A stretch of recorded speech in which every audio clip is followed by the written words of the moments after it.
Warning: the content of the video that you are about to watch pertains to the harvest of fur-bearing wildlife through the practice of ethical, sound wildlife management of modern-day trapping. If this bothers you, if it triggers you in any way, shape, or form, please leave this channel now. Hey trappers, Dale Billingsley here, Billingsley Brand Lures.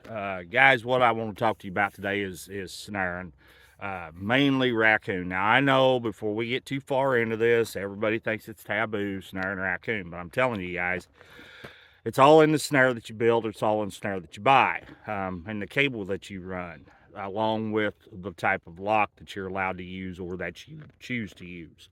Thing about snaring is they're fast, they're effective, and if your state doesn't allow you to snare or run cable restraints, then I'm going to urge you to lobby for them. You need to try to fight for them. You need to try to get them to where they are legal. They're a heck of a tool. They're a heck of an asset when in the hands of the right person. Now, they can also cause a lot of problems if they're in the hands of the wrong person.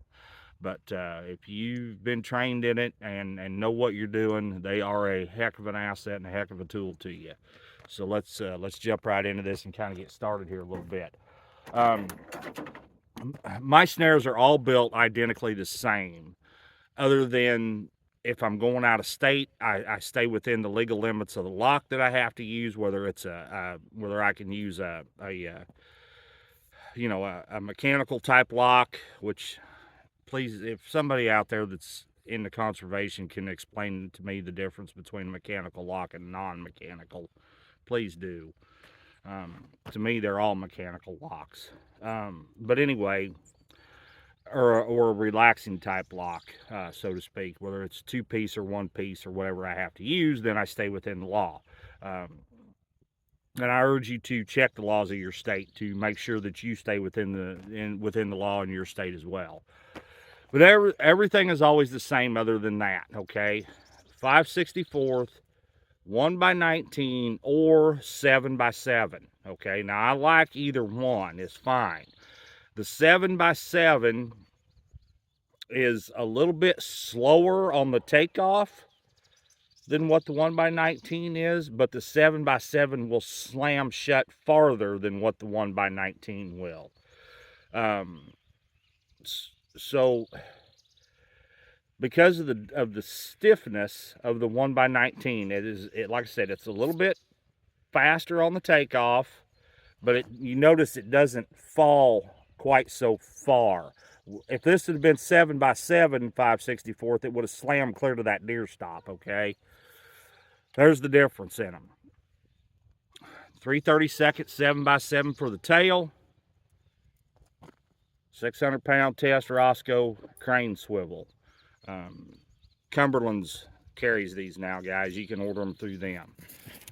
Hello, Timber. She's feeling her oats this morning. So anyway, the only thing then that ever changes is the loop size, okay, or the tail length, depending on the target species. Okay, now today we're talking about raccoon. You can see my hand is 8, so we've got roughly about a 7-inch loop we're hanging here. The tail is about 2.5 feet long, 3 feet long, somewhere in there.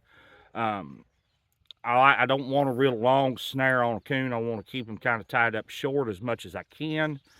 I don't run kill poles. I don't try to tangle them up. The thing I have found anyway with my style of snaring and the way that I'm doing it, you'll burn them up a lot faster by, you'll make a big bad burn mark on them by trying to tangle them up. That's just my experience. Not saying that it doesn't work. I know some guys that are deadly coon snarermen. I mean, neck snaring every time, can choke them down with a kill pole, have no problem. The majority of mine are caught one leg through. I can neck snare a few, but I'm not as good as some guys are. I'll put it that way. So anyway, let's go put this thing on the trail and see what it looks like.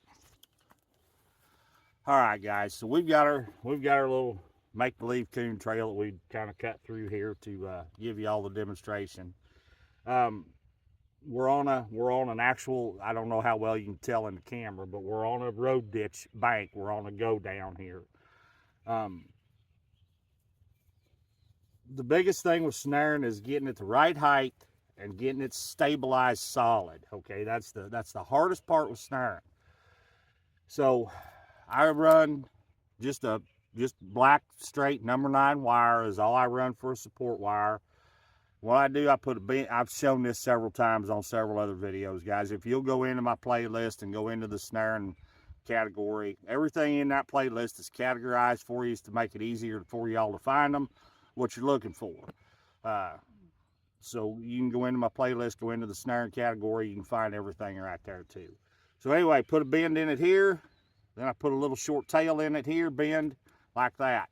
Reason being, if you just walk up and stick a piece of wire in the ground, I think it flops all over the place. Or if you walk up and shove this in the ground like that, now you've got that, it's solid. And that is very important when it comes to snaring. So, and a lot of times, and I may have to in this road bank, I'm not sure. A lot of times you may have to take your pliers and actually pinch that on down to get more of a point in it so that it goes into the ground a little easier for you. We've had a little rain here lately, but I don't know how much we've had. Oh, it's gonna go right in. Okay. So it's just staked or stabilized off the side of the trail here. Put my support collar on my wire like so. Stake that snare down. Now you start adjusting the height. Okay. And for coon, I like to be about 7 to 8 inches up with about a 7-inch loop. Now, there we go right there. Now the biggest thing too, and I'll bring that camera in down here just a little closer for y'all to see just exactly what I'm doing. Didn't realize I was that far away, guys. Okay, I hope that's better for you. Okay, so we are about 8 inches high, 7-inch loop, 7.5, somewhere in there. Make sure that thing is hanging square in the trail. Not quite there. There we go. Bring it down just a whisker. There we go. Now the biggest thing is what you notice where that lock is positioned. It's not up here at 12 o'clock. It's back over here at 10 or at 2. That's very important. That's like paying tension on a foothold trap. Once it gets to a certain place, it fires, and it fires all at once. If you have that thing hanging, let's just go ahead and see that snare wants to bounce right back over there. Now let's just go ahead and hang that thing in the 12 o'clock position. Any little thing that comes along bumps it, knocks it down. That's why it's very important to get that thing cocked off over there on the side where it should be. Okay, guys, that's pretty well it. There's not a whole lot to snaring. The thing of it is, it's so fast and so slick and so efficient. You can run 500 snares in a day and not put out near the effort that you do trying to run 200 footholds or 200 conibears. Now the other thing is if you are trying to run 500 snares in good country and you've got them on good trails, if you're not running a full-size pickup, you probably better consider dragging a trailer behind you because of everything that you're gonna catch that you're not gonna get in a small-size pickup like this. You're just gonna catch way too much. So very fast, very efficient, very effective things to use, tools to use on your trap line. So guys, that's kind of it for today. I appreciate y'all tuning in to watch, and if you would please just hit that thumbs up for me. That's all I'm asking. And once again, this is Dale Billingsley with another one. Signing out.